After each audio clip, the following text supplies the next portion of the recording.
especially during the dry season, November through March. A ranger-led slough slog is the perfect way to see the animals up close. Anyone can join one of these regularly scheduled slogs, and they're free. If you're going to go slogging through the slough, make sure you wear some long pants. The sawgrass out there can be pretty sharp. Also, be sure to wear some old tennis shoes. Sneakers you're going to throw away because it's going to get wet and it's going to be muddy. Our organized tromp through the swamp was led by Ranger James Foray. Now, you do most of these ranger-led, or do you advise people to go off on their own? Well, the ecosystem's a little fragile, so yeah, we'll take people out, but if they go off on their own, we need to tell them where to go and what to do. And yeah, there are alligators and there are water moccasins out here, and they can be a problem. What we're walking through is actually a moving sheet of water, which forms the park's lifeblood. A lot of creatures depend on that water for survival, from the unusual soft-shelled turtle to the beautiful great blue heron. It's deeper over here. Yo, man, it's really deep. A slog is a good way to get a close-up sampling of the park's 300 species of birds. We spotted this rare Everglades kite feeding on a tree snail. These birds are endangered, and the Glades is one of the few places on Earth you can still find them.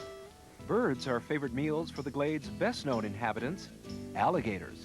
Right here is the gator path, which is going to be into the gator hole, surrounded by the willow trees.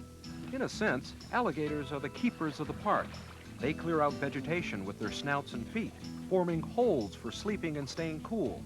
In the dry months, these holes become oases for aquatic creatures, birds, and mammals.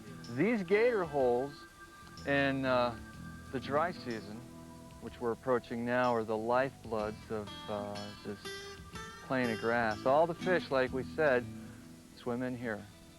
In return, the gators have a steady food supply.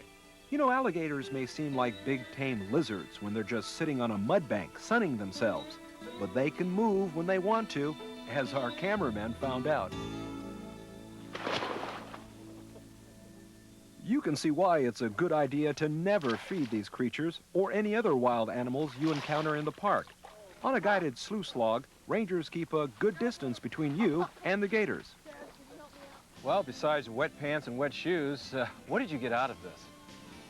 Well, it's really great to be out here and in the wilderness and to see, you know, how animals and plants that you'd never see anywhere up in the rest of the U.S., how they are and how they live. It's a neat experience. When you're in the urban or suburban setting, you forget places like this exist. A slough slog really makes you feel close to nature. In fact, when you're done, you're kind of wearing nature. School groups